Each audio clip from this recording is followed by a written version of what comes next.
नमस्कार, times of Swaraj में आप सबों का स्वागत है और मैं हूं संतोष सिंह। और आज हम टाइम्स ऑफ स्वराज में चर्चा कर रहे हैं कि भाई इतनी जल्दी क्या है मोदी को शपथ दिलाने को लेकर, या मोदी के सरकार गठन का पत्र लेने का, या एनडीए की बैठक को लेकर।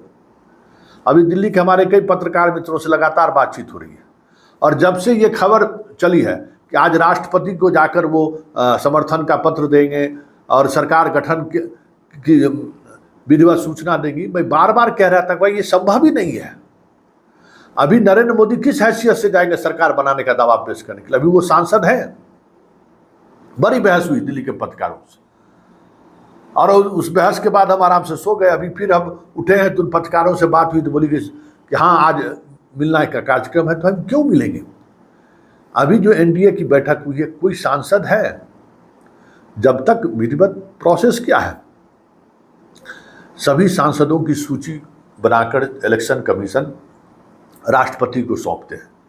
उसके बाद अधिसूचना जारी होती है, आचार संहिता खत्म होता है और फिर सरकार बनाने की प्रक्रिया शुरू होती है। अभी किस हैसियत से सरकार बनाने की प्रक्रिया कर रहे हैं भाई? मोदी जी की एनडीए की बैठक बनाने की इतनी जल्दीबाजी क्यों है? कुछ न कुछ चीज़ें तो हैं, क्योंकि अभी जिस एनडीए की वो बैठक बुलाए हैं वो औपचारिक तौर पर अभी कौन सांसद हैं कौन सांसद नहीं है, इसका जब तक विधिवत नोटिफिकेशन जारी नहीं हो सकता है आप सरकार गठन करने का दावा ही नहीं कर सकते। आप 240 सांसद के सदस्य आपके भाजपा के हैं, अभी कौन आधार पर आप कर सकते हैं? कोई आधार आपका है? कोई आधार नहीं है। अब जदयू 12 सीट जीत कर आई है और टीडीपी जो है 16 सीट जीत कर आई, उसका क्या है? मीडिया में खबर आने से हो जाता है? मीडिया में खबर आने से तो नहीं होगा। और उस खबर के आधार पर अब राष्ट्रपति को मिलकर सरकार बनाने का दावा पेश कर दीजिएगा। ये अलग बात है कि मीडिया भी आजकल उसी तरीके से काम करती है और सरकार को भी नियम कानून से अगर नहीं मतलब हो तो अलग चीज़ है, मीडिया को तो मतलब नहीं है। अभी फिर डिस्कशन हमारा हुआ कि भाई एनडीए की बैठक में नेता कैसे चुने जाएंगे, या फिर सरकार गठन करने का सब लोगों के साथ राष्ट्रपति से मिलने वो किस हैसियत से जाएंगे? अभी तो कोई सांसद है ही नहीं। औपचारिक तौर पर उसी मिलने की बात हो तो अलग बात है, लेकिन आज एनडीए का बैठक होना भी ये दिखा रहा है कि मोदी अंदर से बहुत घबराए हुए हैं। इसलिए चाहते हैं कि चट मंगनी पट विवाह, कोई विवाद ना हो, बीजेपी के अंदर से ही कोई सवाल खड़े नहीं हो जाए, या गठबंधन को लेकर ही कुछ चीज़ें सामने ना आनी नहीं शुरू हो जाए।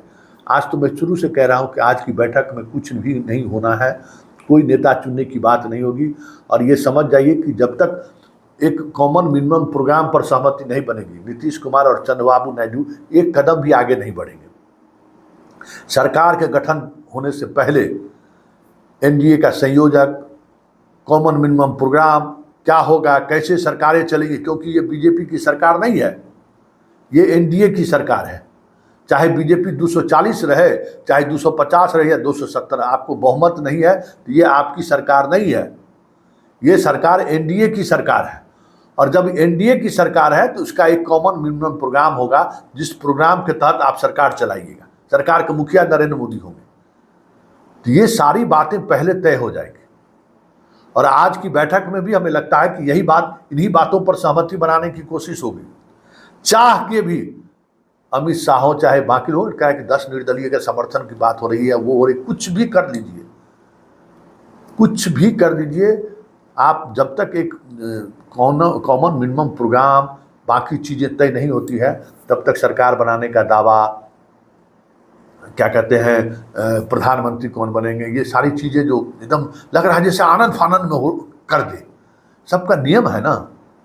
और बिना राष्ट्रपति को सांसदों की सूची सौंपे बगैर सरकार बनाने का दावा कैसे कर सकते? हम तो आज बैंक करप्सी, मीडिया वाले को बैंक करप्सी देखकर हम आज हतप्रभ है।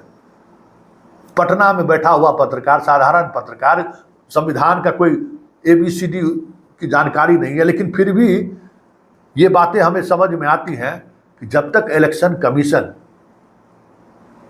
राष्ट्रपति से मिलकर सांसद के सदस्यों की सूची मुहैया नहीं कराएंगे तब तक कोई भी सांसद किसी भी हैसियत में कुछ भी नहीं है।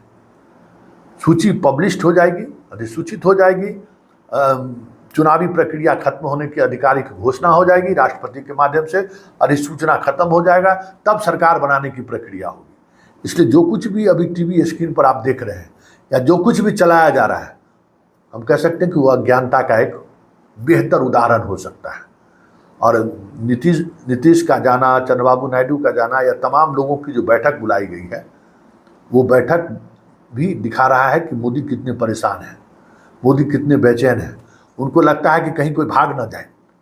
आज की बैठक का तो वही मतलब है, आज की बैठक का वही मतलब है कि कहीं कोई तोड़ जोड़ ना शुरू हो जाए।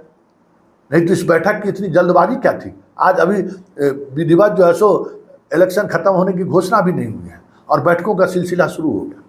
मतलब साफ है कि नीतीश, चंद्रबाबू नायडू या अन्य जो लोग जीत कर आए हैं, जो तोल भाव करें वो अलग बात है, लेकिन मोदी अंदर से, पार्टी के अंदर से कुछ ज़्यादा ही घबराए हुए दिख रहे हैं। और यही वजह है कि आज आनंद फानंद में एनडीए की बैठक बुलाकर सबकी सहमति ले ली है कि हाँ, नरेंद्र मोदी जी जो है सो नेता हों।